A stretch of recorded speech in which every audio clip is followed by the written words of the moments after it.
ప్రజల ప్రాణాలను పట్టించుకోకుండా బోట్లు వదిలి ప్రకాశం బ్యారేజ్ విధ్వంసానికి కుట్ర పన్నారని హోంమంత్రి అనిత మండిపడ్డారు. విధ్వంసానికి కుట్ర పన్నిన వైసీపీ నేతలు దేశద్రోహులని ఆగ్రహం వ్యక్తం చేశారు.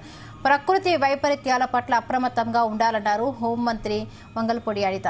సహాయక చర్యలో బాధ్యతాయుతంగా వ్యవహరించాలని జిల్లా కలెక్టర్లు, ఎస్పీలు అధికారులను ఆదేశించారు.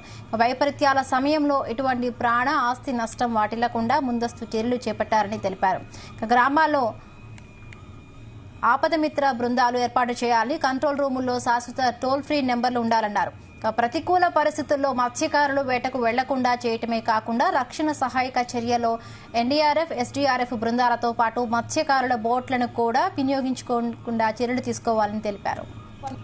అక్కడికి పడవలు కొట్టుకొచ్చినాయి అంటే పడవలు కొట్టుకురావడం కాదు, కొట్టుకొచ్చేటట్టు చేశారు. ఇది మ్యాన్ మేడ్. అది ఏదో అన్ఎక్స్పెక్టెడ్లీ 5 పడవలు వచ్చి రావటం కాదు. అక్కడ క్లియర్గా మేము అప్పుడు మీరు అనుకున్నట్టే అక్కడికి వచ్చేసరికి ఆ కౌంటర్ వెయిట్లను ఏదైతే కొట్టినాయో, కౌంటర్ వెయిట్లు కొట్టేసరికి నిజంగా కొట్టుకొచ్చినాయేమో అని చాలామంది అనుకున్నాం. కానీ తర్వాత ఇరిగేషన్ డిపార్ట్మెంట్ వాళ్ళు దానికి క్లియర్ కట్గా అదంతా కూడా ఎగ్జామిన్ చేసిన తర్వాత ఇవి అసలు ఈ బోట్లు ఎవరివి, ఈ బోట్లు ఎందుకు కొట్టుకొచ్చినాయి, బోట్లు కొట్టుకొచ్చిన తర్వాత ఎవడైనా మనకి కంప్లైంట్ చేశాడా, అసలు ఈ బోట్లు ఓనర్స్ ఎవరు, ఈ బోట్లు అసలు ఉండాల్సింది అక్కడ ఆ రేవులోనా లేకపోతే ఉద్దండరాయనపాలెం రేవులోంచి ఇక్కడికి ఎందుకు వచ్చినాయి, ఇవన్నీ కూడా మేము బ్యారేజ్ వేసుకున్న తర్వాత షాకింగ్ ఇష్యూస్ అనమాట.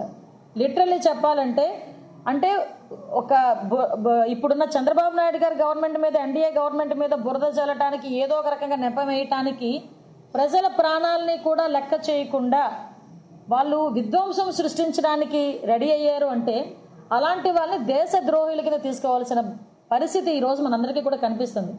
ఈరోజు మేమేదో